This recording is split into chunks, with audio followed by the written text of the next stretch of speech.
أعوذ بالله من الشيطان الرجيم بسم الله الرحمن الرحيم الحمد لله الذي ليس لأوليته ابتداء ولا لأزليته انقضاء وانحسرت الأوصاف عن كنه معرفته وردعت عظمته العقول والذي لا تواري عنه سماء ولا أرض أرضاه ثم الصلاة والسلام والتحية والإكرام على سيد البطحاء سيد المرسلين والأنبياء أبي القاسم محمد المصطفى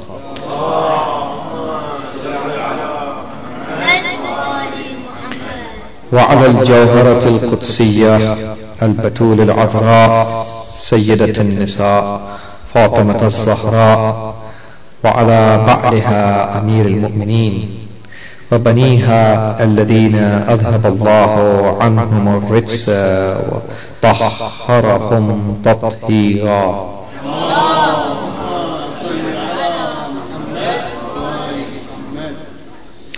لا سيما على بقية الله وحجته الكبرى الذي بيمنه رزق الورى وبوجوده ثبتت الأرض والسماء ولولاه لصاخت الأرض بأهلها واللعنة الدائمة على أعدائهم أجمعين من حين عداوتهم إلى قيام يوم الدين. أما بعد، فقد قال الله تبارك وتعالى في كتابه الكريم: يسألونك ماذا ينفقون قل ما أنفقتم من خير فللوالدين. صلوات.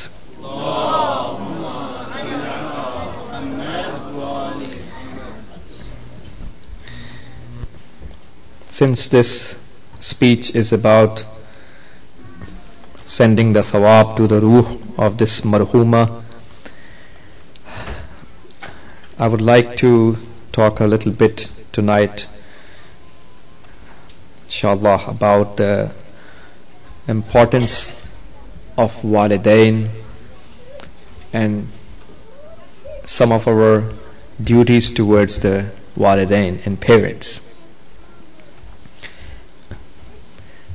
Allah subhanahu wa ta'ala holds extraordinary importance for the concept of ihsan bil walidain, means doing good behavior and dutiful behavior towards our parents. And in the hadith of our beloved Prophet sallallahu alaihi wasallam, he says that awwalu ma kutiba ala al-lawh ana Allahu la ilaha illa ana. First thing that was written on the divine slate, I am Anallahu, I am Allah. There is no Lord, there is no one worthy of worshipping other than me. Man radiya anhu walidahu fa ana anhu radin wa man sakhita alayhi walidahu fa ana anhu sakhit. So Prophet is telling us about the news of ghaib, news of the unseeable world. We don't have any access to the law, the divine slate. This is what has been written when Allah created the divine slate, and after its creation, the qalam, the divine pen, started to write down things over the divine slate.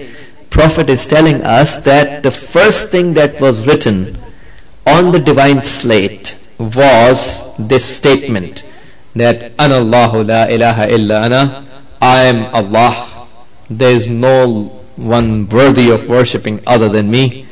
And soon after, talking about his issue of his tawheed and oneness, Allah mentions the issue of parents.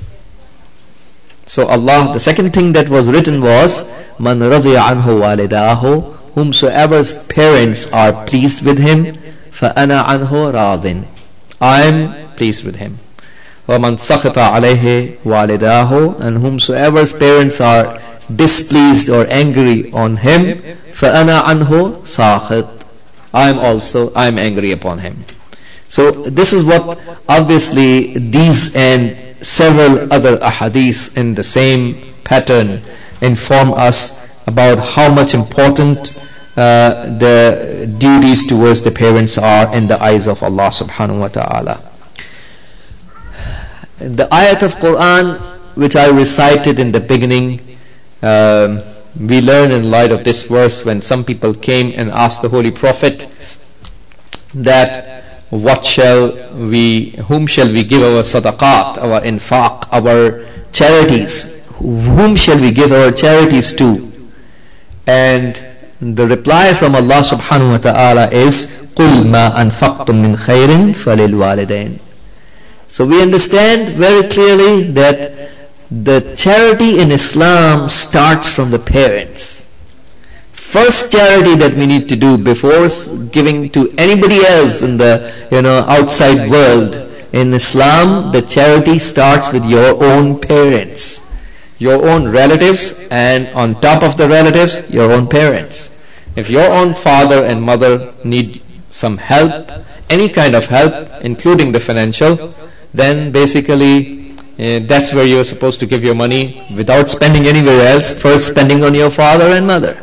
Actually, Shaheed Asani, rahmatullahi alayh, our great marji from Lebanon, who has written this historic book of Sharh al-Lum'a al-Dimashqiyya, and this book has been taught in every hawza since hundreds of years now, isn't it right? So much barakat Allah subhanahu wa ta'ala has given to this book. Shaheed al-Awwal, who was another marji from Lebanon, rahmatullahi alayh, he was prisoned by the enemies. Some of the Muslims of other sects had imprisoned him in Lebanon, and in the prison he wrote Al-Lum'a. Kitab Al-Lum'a was written by a Shaheed Al-Awwal, rahmatullahi alayhi wa salamullah alayhi. This great personality of our Shia faith, he wrote the book Al-Lum'a on the walls of the prison with his blood. He didn't have any pen, isn't it right? He had no pen and no book, no paper. So he wrote the Kitab al-Lum'a on the walls of the prison with the blood. And later on, Shaheed Asani, rahmatullah alayhi, came and he put a sharh, an explanation on his book, which is now known as Sharh al-Lum'a, which is part of the nisab and syllabus of every hawza in the whole world. You cannot find any alim who is a Shia alim who has not read the Sharh al-Lum'a. So this is how Allah subhanahu wa ta'ala is respecting. This is the karamat and sharaf that these scholars have who protected our religion from the enemies. So Shaheed Asani rahmatullah alayh in Sharh al-Lum'a, he says that the father has the right to take away whatever he wants, whatever money he wants from the son without asking the son. From the entire money and wealth of the son, everything that the son has, the father has right on that financial wealth that he owns. The father has the right to take away anything of the son without asking the son. Everything you have is your father has a right over that. You cannot say to your dad, you did not ask me. He's not obliged to ask you. He's your father. This is Islamic value system. We need to respect the values of Islam. The father and the mother have a superior status. So father is the owner of the entire wealth that you have. And we find in the hadith of Imam As-Sajjad alayhi salam, he says that asluka min abik, your root is from your father. So in the light of this hadith, we understand that every goodness that you find in your personality, every good thing, every good sifat, every good attribute in your soul, every nice thing you have, you read Quran, you read your prayers, you say, do your fasting, whatever nice things you find in your spirituality, the sawab of all the good you perform goes to your father. Because your father who taught you all those things, and because of him all these deeds, all these nice things got transferred to you. So all the worships you perform, the sawab is going to your father, because our root is from our father. We find that Amr ibn Jundab, one of the ashab of Rasulullah sallallahu alaihi wasallam,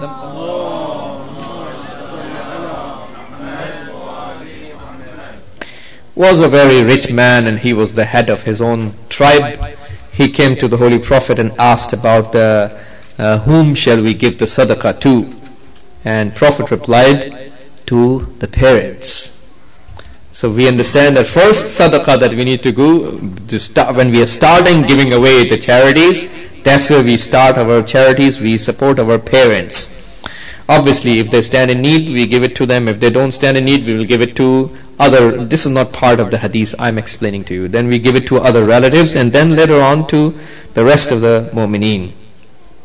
It is important to keep in our mind that the barakat in our money depends on our obedience towards Allah subhanahu wa ta'ala. If we have the obedience towards Allah, we'll find the barakat in our mal. And if we don't have the obedience towards Allah, you can never make sure that this mal that you have right now is going to stay in your hands. Some people think we keep the money with us and that's how we can increase, we can save ourselves, we can protect ourselves. It's a protection for our future if we pile up the money with us. That's how they perceive. They don't understand the Islamic value system. They don't understand the concept of tawakkul in Allah subhanahu wa ta'ala, having reliance in Allah. They don't understand. This is what a mu'min is all about. A mu'min is never, worried about tomorrow. Man ihtamma bi rizqi ghadin la yuflihu abada. So in Islam, we don't worry about tomorrow's risk. That's the difference between a believer and a non-believer. We don't care about tomorrow's risk. We find an old man in the life of the Prophet. He came to the Prophet sallallahu alaihi wasallam.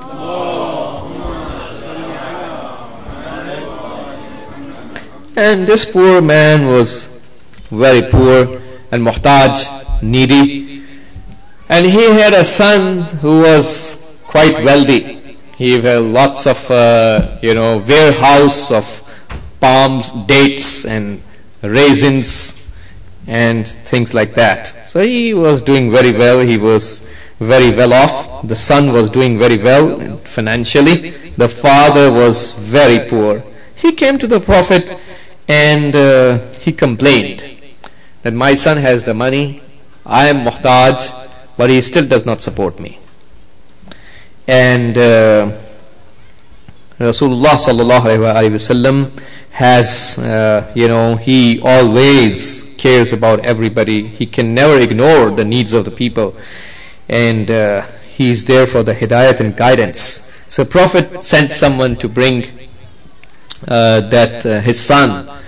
His son was brought to the presence of Rasulullah, and when he was asked, why don't you support your father? But I'm paraphrasing all these narrations in my own words. Prophet asked him, when he was asked that, why don't you support your father? He lied to the Prophet. He said, I don't have the money. First of all, lying in the presence of Rasulullah, who knows the ilm al-ghaib and who knows everything of the universe before the universe was created. Isn't it something which itself is shameful for a person to lie in front of Rasulullah? Now, this is a lot of courage. When we talk about these things, these values, how tahammul and tolerance of Rasulullah, it's a big deal that we find in our Islamic history. Allah subhanahu wa ta'ala took Hazrat Ibrahim alayhi salam to the Sama al-Ula, the first asman, first heaven. Curtains were removed and he looked at the planet Earth, and two people were committing zina. A man and a woman were doing zina on the planet Earth. When you have access to the first Sama, first asman, first sky, heaven, then you know everything about the whole world, because the first heaven is surrounding the world of matter. So the first heaven starts after the world of matter ends. So anyone who has access to the sama number 1, the heaven number 1, will know everything about this world. Prophet Ibrahim ala nabiyina wa alihi wa salam was taken to the first heaven by Allah, and obviously he saw 2 people doing zina. He could not tolerate. He sent his la'nat, his curse on those 2 people, and obviously it's the dua of a ma'soom prophet, the second most superior prophet Allah created. That's not an ordinary thing. Shaykhul Anbiya Ibrahim Khalilullah Salamullahi alayhi. So he did his la'nat on those two people, and they died with the la'nat of the prophet. He was taken to the second sama, from the second heaven, and the story got repeated. He again saw 2 people doing zina, and he could not tolerate that, and he cursed on those 2 people, and they died. And it got repeated for the 3rd time, and he was taken to the 3rd heaven. Now when you look at this narration, we get the glimpse of what Imam Sahib al-Zaman alayhi salam is going through. Isn't it right? Because he is the one who is the commander-in-chief of the whole universe. You know, everything under the arsh of Allah is under his command. Everything under arsh, not just the first heaven. You know, his grandfather Rasulullah was taken beyond the 7 heavens, isn't it right, to the Sidratul Muntaha, and then beyond Sidratul Muntaha to the 70 hijabat, and beyond those 70 hijabat he was taken towards the arsh. ثم دنا فتدلى فكان قاب قوسين أو أدنى. So this is where Imam Mahdi alayhi salam comes from that nur. He's basically keeping tabs on all the information, and when he sees sinners doing the sins, we cannot understand how much tolerance it is required to tolerate and not to send the la'nat on the people. If he sends a la'nat, nothing will remain, isn't it right? But this is the tahammul and tolerance that he has. Prophet, this son, he lied in front of the Prophet that I don't have the money to support my dad. Prophet knew the situation. He said to him that 1 month of the expenses of your father, I will take care of it, and the next month you take care of it. Look at how Prophet is going out of his way to help out the father. It's not the faridah of the Prophet, it's the faridah of the son. This is how Prophet is doing the hidayat and guidance. Prophet gave the father the expenses for 1 month, and father went away, the son went away. That month expired, and we find that the father came to the son, asked for money for the next month. The son again furnished the same excuse and said, I don't have it. The father again came to Rasulullah that, you know what, you gave me the expenses for 1 month, now is the 2nd month, and I went to the son and he's still not giving me the money. And Prophet called him again, and he again lied to the Prophet for the 2nd time, and he said, I don't have the money to support my father. How some people are, they forget that the mun'im, the blessing provider, is Allah. It's not your money, it's an amanat in the hands of yours. In Islam we believe we don't own nothing in Islam. Everything that we possess is owned by Allah subhanahu wa ta'ala. We are the amanat carriers. That's the difference between an infidel and a Muslim. An infidel is the person who will believe that this is my money, I made it with my efforts. That's how Qarun used to say, إِنَّمَا أُوتِيتُهُ. Quran says, إِنَّمَا أُوتِيتُهُ عَلَى عِلْمٍ عِنْدِي. This is about me earning the money with my, with all the knowledge and expertise and efforts that I have put into place. I made the money with my own efforts. That's my money. Isn't it right? That's how Qarun used to say. So in Islam, we believe that everything belongs to Allah subhanahu wa ta'ala. We are the amanat carriers. We are supposed to behave. That's our test. How we behave with this entrusted trust.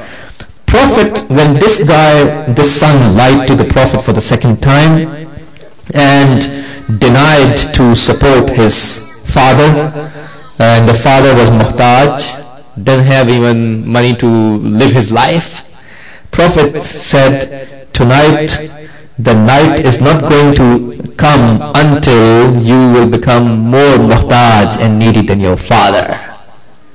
That means before the sun sets, before the night arrives tonight, you will become more needy than your father. That was the statement of Rasulullah, for whose subservience the entire universe is created. When he says something, it happens.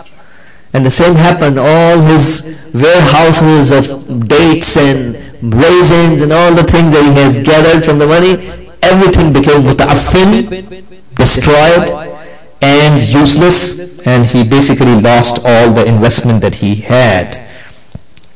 So this is how, and then Prophet had said, Ayyuhal aaquna lil aba'i wal ummahat. Oh you kids who are disowned by your fathers and mothers. This i'tabiru, let me take a lesson out of it.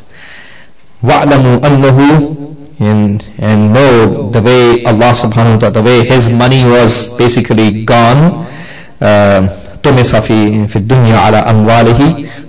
And similarly, بدل ما كان أعد في الجنة من الدرجات معدا له في النار من الدركات. Instead of his levels in the darajat, if this guy, in other words, if he supported his father, he would have been elevated in the darajat of paradise.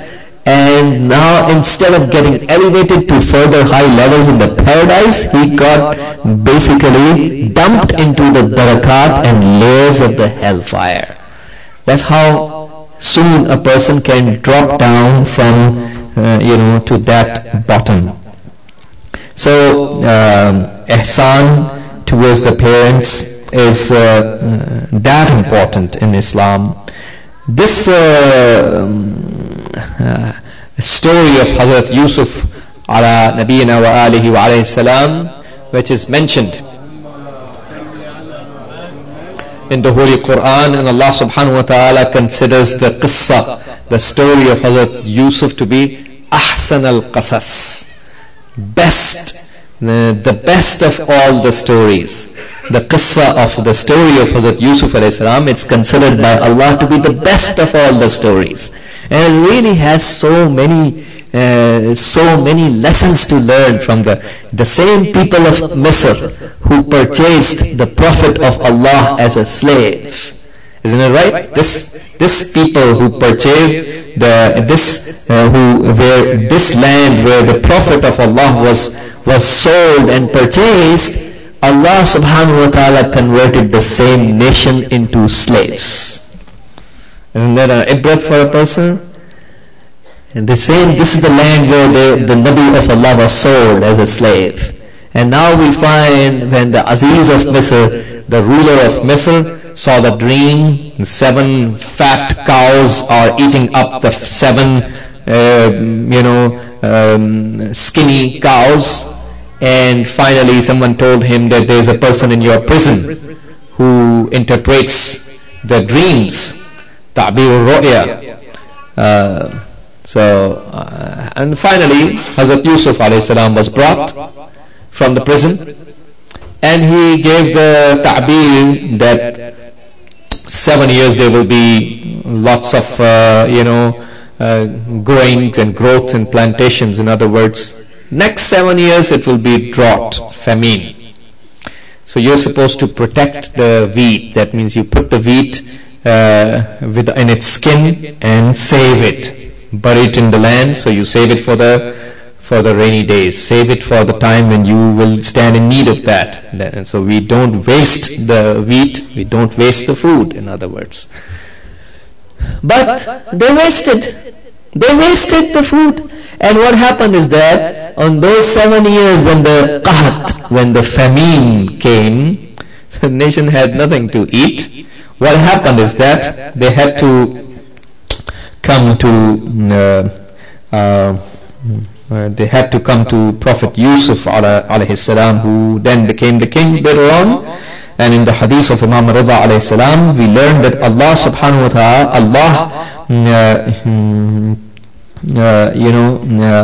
Allah made all of them ghulam and slave of Prophet Yusuf. So we find first year the people came to Prophet Yusuf alayhi salam and paid the money to buy the wheat for their survival. Second year, the people of Egypt came to Prophet Yusuf and gave away their jewelry, jawahir, to buy the wheat for their survival. Year number 3, they sold their lands. The third year, they sold their lands and gave their lands to Prophet Yusuf to buy wheat. On the 4th year, they gave all the things of their house. All the things that we have in our house for our living, they gave away those things in the house. 5th year, they gave some other things. 6th year, they sold their houses. And 7th year, they sold themselves. On the year number 7, they were selling their children, selling themselves. The men and the women were sold so that they can buy. Their children were sold so that they can buy wheat.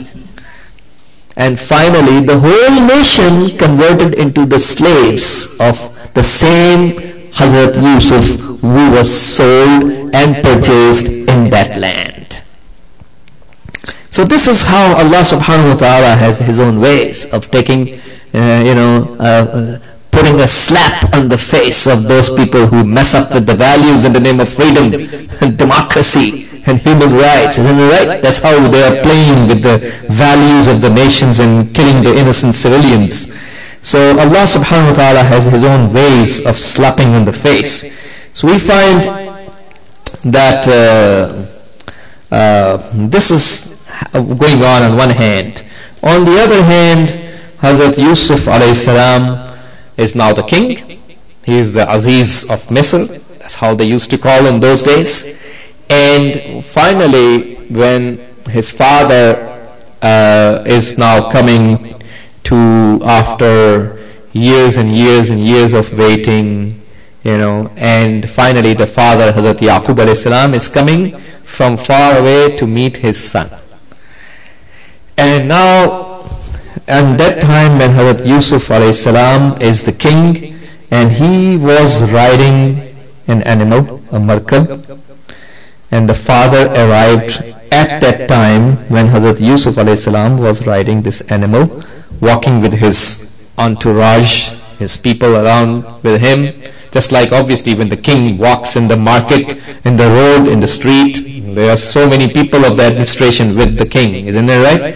So many people were with Hazrat Yusuf alayhi salam, and at that occasion his father, Hazrat Yaqub, after long years of waiting, he came to see the son. Obviously, they greeted each other, salam and everything, in a very nice way. But what happened is that Hazrat Yusuf alayhi salam didn't get down. He didn't get off the back of the animal. He was riding the back of an animal. He did not get off the back in the respect and ihtiram of his father. Obviously, it's not a haram, but it's a tarkul awla that he did. And he did several tarkul awla in his life. This is one of that list of several that Hazrat Yusuf alayhi salam did. So Allah sends, in the hadith of Imam Sadiq alayhi salam, we find that Allah sends Jibreel. Please say salawat.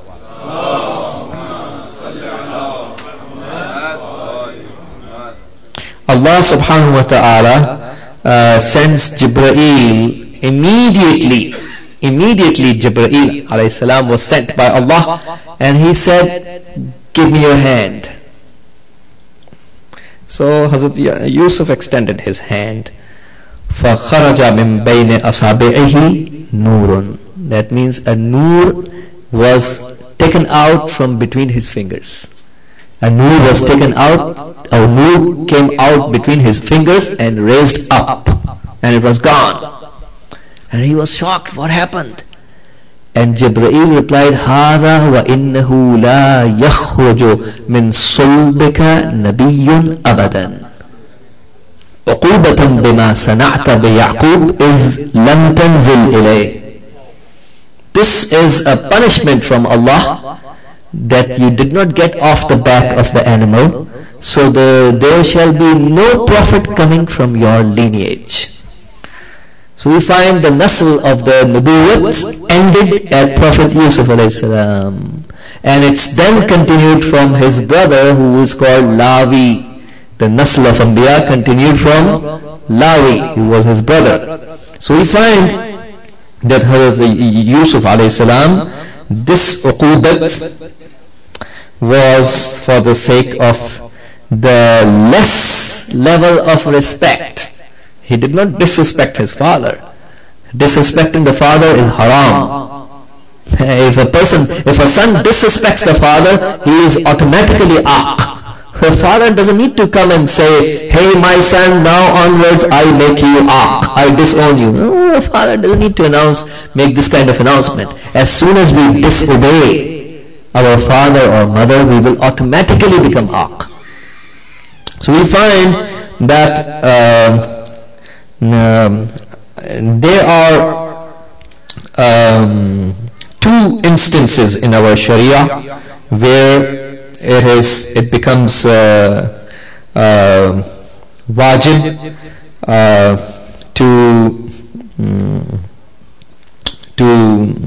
to pray in Jama'at.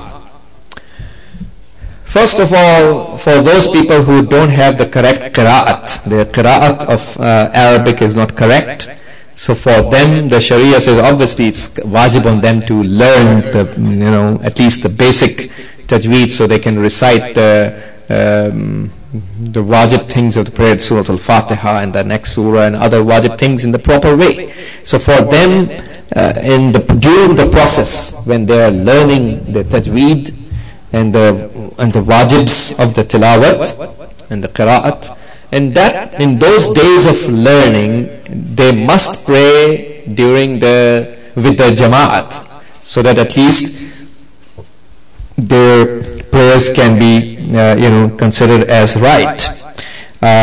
Second of all, it becomes wajib on the children to pray in Jamaat if the father says that go and pray.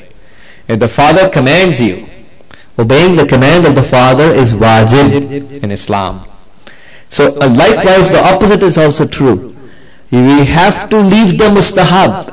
If you are going to the masjid and your father says, hey my son, I need your help, don't go, and you still go to the masjid for the sake of jama'at. But jama'at is mustahab in Islam. It's not wajib to pray your salat in jama'at, but obeying your father is wajib in Islam.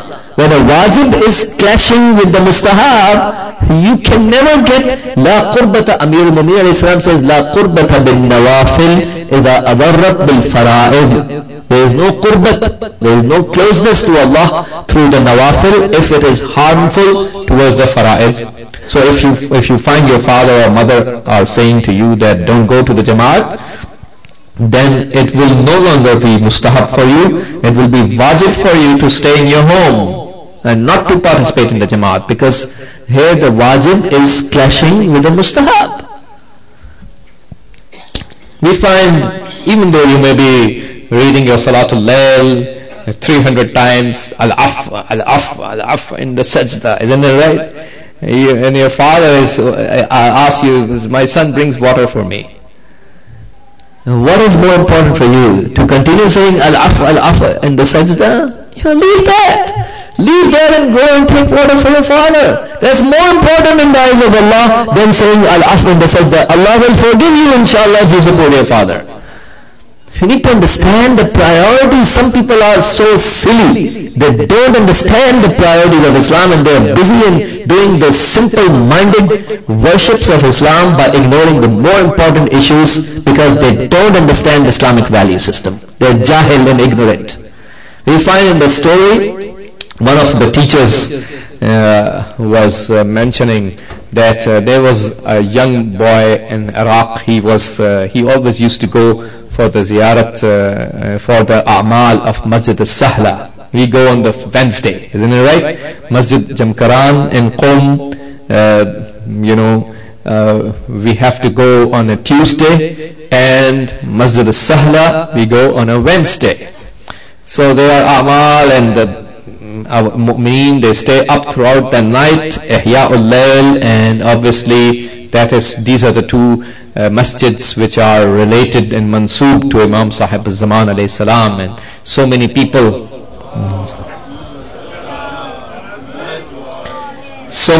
have met with the Imam through their a'mal in the Masjid al-Sahla. So we find that this young man, he used to go with his friends every Wednesday, and he had an old father who wanted his help, and the father was getting, he needed the help. So what happened is that he skipped on one Wednesday, and then the friends started to say, well, you're not showing up any longer. Don't you love Imam Sahib al-Zaman alayhi salam? You are not coming any longer for visiting the Masjid al-Sahla. And he said, well, my father is sick. And then some people, start taunting. They don't understand the Islamic values, and they start taunting. Tons. And he stayed, and finally, when some of the friends insisted, what he did, he went on one Wednesday, leaving his father. And that's where this teacher was telling that on that night, because he was so much careful taking care of his father, he saw Imam Sahib al-Zaman alayhi salam.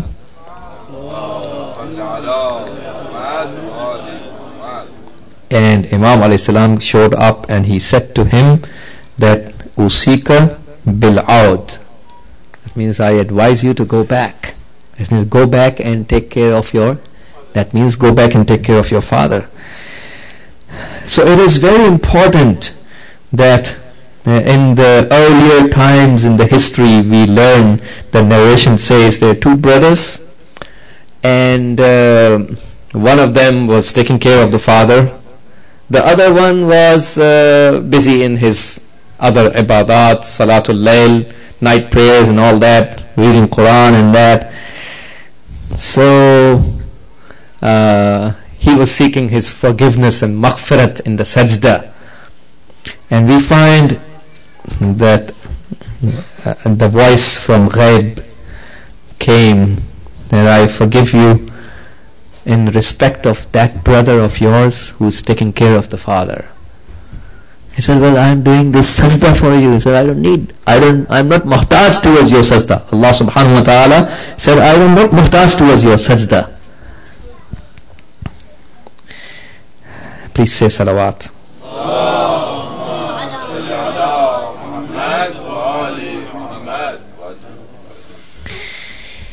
So it is our responsibility, brothers and sisters, that we start our infaq, our spendings on our parents first. If the father or the mother are needy, we take care of their needs first. And then obviously al-aqrabeen, our relatives, who stand in need of us, our support. We need to support our father, our brother, our sister, uncles, cousins, anyone from your own family who need your help. You first support your own family members before supporting anybody else. And if we don't support our parents in the time of need, so the minimum what it takes for a son to become aq and disowned is if he says uff. Isn't it right? So uff is the smallest word in Arabic language, which expresses our dissatisfaction and our frustration, that we are frustrated. we disagree with what you are saying. So in the hadith of Imam Sadiq alayhi salam, he's saying that if there was a smaller word than uff, Allah would have used that. Imam alayhi salam says, if there was a smaller word than uff, Allah would have used that. So basically there is no smaller word in Arabic than uff, which expresses the meaning of frustration. So that's why Allah is using that word. So if in our own language we understand in the light of this hadith, in English language or any other language you may speak, in our language if there is any word which is a one-letter word that can express your frustration towards your mother or father, if you say even that much, it is a bigger sin in Islam. And not just that, a person will become aq. Unless the parent, the father or the mother forgive you, then you will return back to your normal status. So what makes us aq and disown from the parents is any word of frustration that we express in front of them, or B, raising our voice. Raising our voice. Well, when do we raise the voice? You raise the voice when your point is not taken, or when you think you are right, the other person is wrong, and you become you dislike this argument, and sometimes we raise our voice. Raising the voice in front of the mother or father is another bigger sin in Islam, and it is another way of becoming aq, automatically becoming aq in front of the parents. Imam Sajjad says that I am afraid of eating food with my mother, because if I take something that she is wanting to take ahead of her, let's suppose something is there in the food and she wants to take that and I take it ahead of her, so if this causes discomfort, it causes displeasure of the mother, it will automatically cause the son to become aq. So Imam al-Islam says, I'm afraid of eating food with my mother. So we need to understand this Islamic value system, that there is no taqarrub and qurbat towards Allah subhanahu wa ta'ala if we raise our voice, or if we shout, if we scream, if we say any word that shows the displeasure. And these duties don't end in the life of the father and the mother. No one is allowed to think that, well, now that my father is no longer there or my mother is no longer there, he passed away or she passed away, so the duties have ended. In Islam, our farais do not end. We need to continue our ihsan and good behavior after their death. So we remember them, we do sadaqat, we do dua for them, we do khairat, we do nice things for them. Our farais continue towards the parents even after that. What to talk of hitting? And obviously when saying uff is haram in Islam, بِالطَّرِيقِ الْأَوْلَى, hitting them is obviously haram. And not just that, but a person will obviously become aq. In the time of Amir al-Mu'mineen wa Imam al-Muttaqeen Ali ibn Abi Talib alayhi salatu wasalam,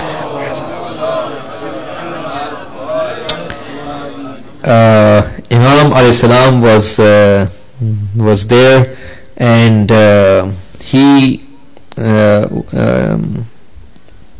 he was with Imam Hassan alayhi salam, and he heard the voice of some young man crying somewhere close to the Makkah and close to Baytullah, and he sent his son Imam Hassan to go and find out about the situation. And Imam Hassan alayhi salam found that this is a young man who was there, and he was crying. And Imam Hassan said to him, come to the call of the Amir. That means Amir al-Mu'minin is calling you to you respond to his call. So this young man came to Imam Ali alayhi salam, and Imam asked him, and he said that the reason why I am crying is that I used to do certain sins, and my father always stopped me from that. Once when he stopped me, I got really upset, really mad. I picked up the stick and hit my father. And when I did that, my father, he was obviously an old man.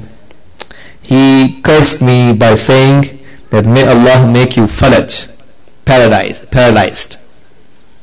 And obviously, you know the hadith of Rasulullah sallallahu alaihi wasallam, where Prophet has said the three du'as, salasu da'awatin mustajabat la shakka fihinna, the three du'as which are always accepted, there's no doubt about it. One of the three that Prophet has said is du'a'ul walid ala waladihi. That means the curse of a father against his son. That's always accepted by Allah subhanahu wa ta'ala. Whenever the father curses the son, it's always accepted. And he became falaj, he became paralyzed. And after he became paralyzed, he was nadim, he started to repent, and he came to his father and seeking forgiveness from him to forgive him. Obviously, the father has more mercy. He said to the son, okay, I will pray for you. Let us both go to the Baytullah, to the Kaaba. That's a sacred place, in other words. So I'll go there and I'll pray to Allah subhanahu wa ta'ala, and dua is mustajab next to the holy Kaaba. So when he was going towards the holy Kaaba along with me, on his way he died. My father died and I buried him myself, and that's the reason why I was crying, that my father could not go to reach the Kaaba and could not pray for me. Instead he died in the middle of the way.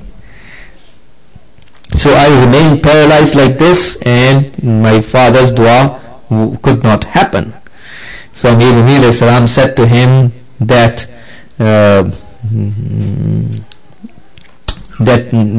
your father, in other words, now that your father was radi and pleased for praying for you, so I will do dua for you.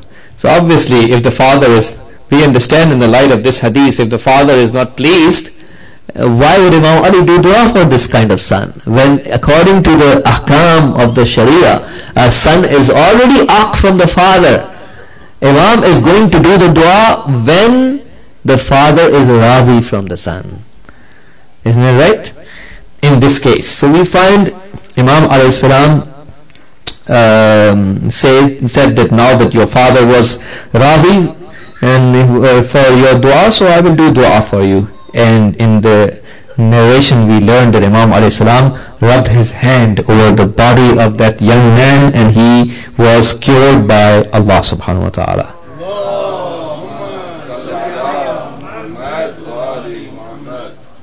The Imam said to him that take lesson and take ibrat from this.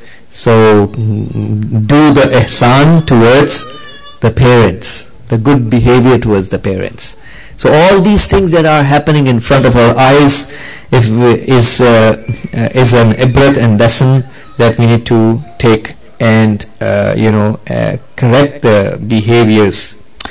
It is also very important that we find that after the death of the father or the death of the mother, obviously we believe the souls come into the house every Thursday. Every Thursday the soul comes into the house and he talks, the soul addresses the people of the family. Irhamu ghurbatana. That means have mercy on our loneliness. So do some sadaqah, some everything that we can do, because they cannot add anything into their amal. We have the time to add things into their amal. And obviously things that we do for our parents has a very high thawab in the eyes of Allah subhanahu wa ta'ala.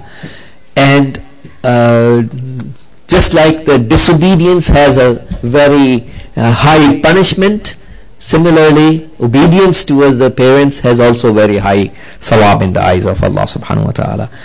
And our disobedience towards the Imam of the time is more important than anything else, because the Imam of our time is the Abun Haqiqi, the real father. Ana wa Ali abawa hadhihi al-ummah. How a Prophet has said in his hadith, me and Ali are the two fathers of this ummah. So at no cost in the life a mu'min is supposed to disobey the Imam of his time. Just see how much importance we learned in the light of few narrations towards our physical and biological fathers and mothers. So what about the importance towards the Ruhani and spiritual father, which is Amir Mu'min and Rasulullah? They are the spiritual fathers of the entire Islamic Ummah. How are we supposed to do towards them? That's why it was a very big mistake what Hur has done towards Imam Hussein alayhi salam, that when he was about to leave, he grabbed the reins, the zimam, the mihar of the horse of Imam Hussein alayhi salam. Imam Hussein, what did he say to him? Sakalatka ummuka ya Hur. That means, may your mother sit in your sorrow. In other words, what you did is so bad that you deserve to die, and your mother should sit mourning the aza of your death. This is what it means. It's a very big thing. Sakalatka ummuka ya Hur. What an insult. This is an insult of the Ma'soom, that you are blocking his way. And look at what Hur replies back to the Imam Hussein alayhi salam. If your mother was not Fatimatu Zahra salamullah alayha, I would have said the same thing about your mother. But what can I do? I cannot say the same for Fatimatu Zahra salamullah alayha. I cannot. This is how Imam Hussein is shaking the conscience of Hur and making him realize how wrong he is doing. That was the situation of the people of Kufa. They were ready to pray behind Imam Hussein alayhi salam. Hur prayed behind the Imam. When it comes to supporting the wali of the time, they are ready to do khiyanat, supporting the Taghut. Supporting the Taghut and serving the army of Taghut, raising the sword in the favor of the Taghut, but ready to do the salat and prayers and jamaat behind the Imam. That was the situation of Kufa. Politically, that means Islam minus walayat. People of Kufa were following Islam minus walayat, which is zero. Islam minus walayat is equal to zero. بني الإسلام على خمس على الصلاة والزكاة والصيام والحج والولاية ولم ينادى بشيء كما نودي بالولاية. Isn't it right? People were never invited towards anything the way they were invited towards the walayat, and that's exactly what they left, except very few people. So now in the night before Ashura, Hur is standing and he is walking in his khiyam, and he is walking and he is so much disturbed. And his ghulam, his slave, comes and he offers some water to his master Hur, and Hur strikes his hand over the glass of water and he throws the water away. He did not drink. And his slave was very much shocked why he did that. He rushed to tell his son, and the son of Hur came and he asked his father, Dad, what's the matter? Why are you so upset? And Hur grabbed the hand of his son and he took him towards the khiyam of Abu Abdullah al-Husayn alayhi salam, where the kids were there raising the voice of Al-Atash, Al-Atash. They were all thirsty. And Hur said to his son in the middle of the night, do you hear the voices, thirst that these kids are crying, the kids of Ahlul Bayt? I am the one who is responsible for the thirst of Imam Hussain alayhi salam, because I am the one who brought him forcibly here. So I am responsible for all that for the Imam. And so Hur had already made up his mind that tomorrow when the morning comes, he is going to leave the Jahannam and go towards the Jannat. So Imam Hussain alayhi salam is the Sayyid al-Shabab Ahl al-Jannah. He is one of the two leaders of the youth of paradise. And tomorrow he said to his son to tie up his hands behind him, so that he can show his tawadu and modesty towards the Mawla. And his son is also going with him. Son also wants to join Imam Hussain alayhi salam. And then the father and the son are leading towards Imam Hussain. And we find that Imam Hussein's side, they are doing istiqbal. They are welcoming this great companion to come towards them. This is the azamat of Imam Hussain alayhi salam. Look at his azamat and greatness. How he's doing the ziyafat and hosting a guest. Imam Hussain alayhi salam took care of every mustahab of the Sharia, even on the day of Ashura. Taking care of the wife of the guest is mustahab, to have a wife and guest. Isn't that right? Imam Hussain is taking care of every mustahab of the Sharia, even the mustahabbat. So Imam Hussain, who comes to Imam Hussain and he falls down over the feet of Imam Hussain. He makes himself fall down over the feet of Imam Hussain. He is not ready to raise his head until Imam Hussain forgives him first. And he says, قَدْ كَانَ مِنِّي الَّذِي كَانَ. That means I did what I did. All the wrong that I did towards you, I already did all that. وَقَدْ أَتَيْتُكَ مُوَاسِيًا بِنَفْسِي. And now I came here to sacrifice my life for you. فَهَلْ تَرَى ذَلِكَ تَوْبَةً لِمَا كَانَ مِنِّي. So he's saying to his Mawla that if I sacrifice my blood, if I give my blood for you, is that be accepted as a tawbah for all the wrong that I did towards you? And the Imam is so kareem. He is not even ready to mention the wrong that the who has done. Imam ignores and doesn't even mention the wrong. And he says, Inzil. That means he is accepting her as his guest.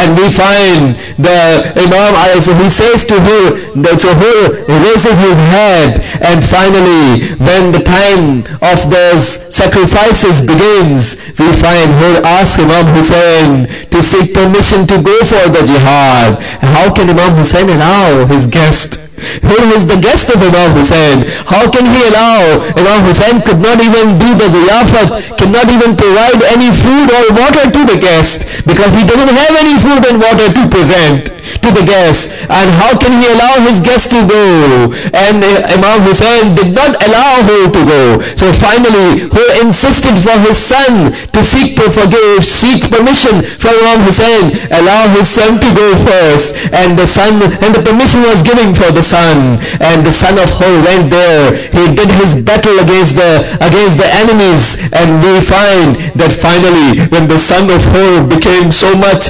injured by his injuries, and he fell down and he called his father for help, and Imam Hussain learns that Hur is about to go towards helping his son. Imam didn't allow her to go there. Instead, Imam Hussain, look at his azamat, his karamat, he goes himself to support the son of the Hur. Imam Hussain is himself going there next to the son of Hur. And finally, after a while, when Hur also receives the permission, and he goes for his jihad, and Hur also falls down, the riwayat says his face was towards the khiyam of Imam Hussain. Because maybe ihtimalan he was still thinking that I did such a big mistake. I don't know whether my ma'siyat, whether my wrong has been forgiven by the Imam or not. So he was still looking towards the khiyam. And in those moments he finds that somebody raises his head and puts the head over his thigh. And when he opens the eyes, it is no one else but Imam Hussain. Imam himself comes and he raises the head of her. And he says to her, that your mother has named you rightfully, anta hur fi dunya wal akhirah. You are hur in dunya and akhirat. You are a free man in this dunya and akhirat.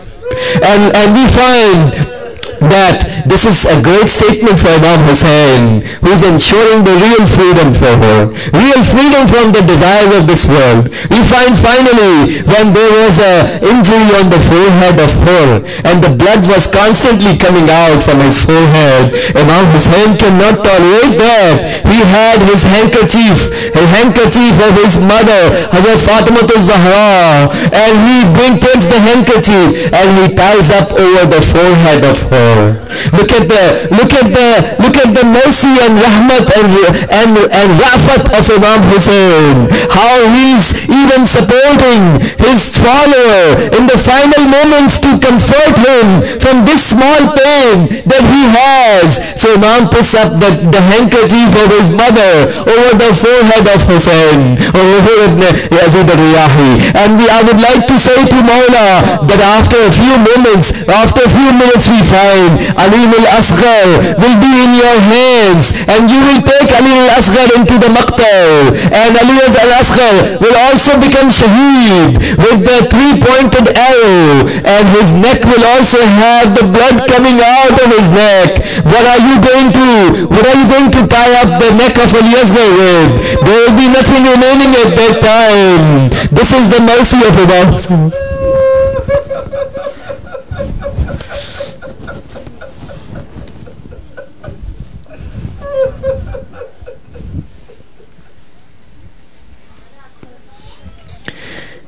ألا رحمة الله على القوم الظالمين وسيعلم الذين ظلموا أي منقلب ينقلبون إنا لله وإنا إليه راجعون. إلهي بحق الزهراء وأبيها وبعلها وبنيها والسر المستودع فيها، اللهم انصر الإسلام والمسلمين واخذل الكفار والمنافقين. اللهم انصر من نصر الدين واخذل من خذل المسلمين.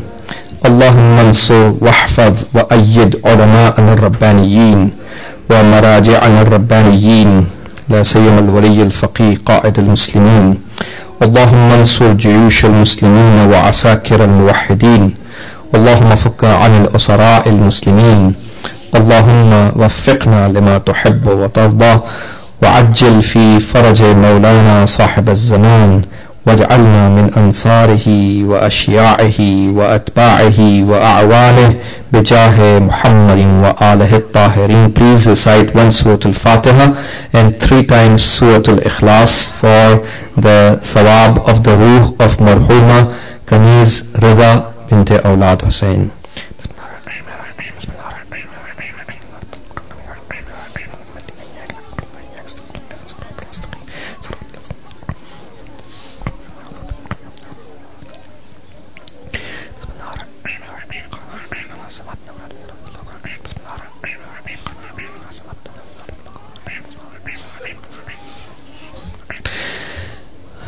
Some brothers have requested for dua for the hajat. Let's read the ayat al-Karima 5 times for their hajat and the hawa'ij of all the mu'mineen in the Islamic Ummah. أعوذ بالله من الشيطان الرجيم. أمن يجيب المضطر إذا دعاه ويكشف السوء. أمن يجيب المضطر إذا دعاه ويكشف السوء. أمن يجيب المضطر إذا دعاه ويكشف السوء. أمن يجيب المضطر إذا دعاه ويكشف السوء. أمن يجيب المضطر إذا دعاه ويكشف السوء. اللهم اقض حوائجنا وحوائج المؤمنين والمؤمنات، خاصة هذا المؤمن المنظور، بجاه محمد وآله الطاهرين.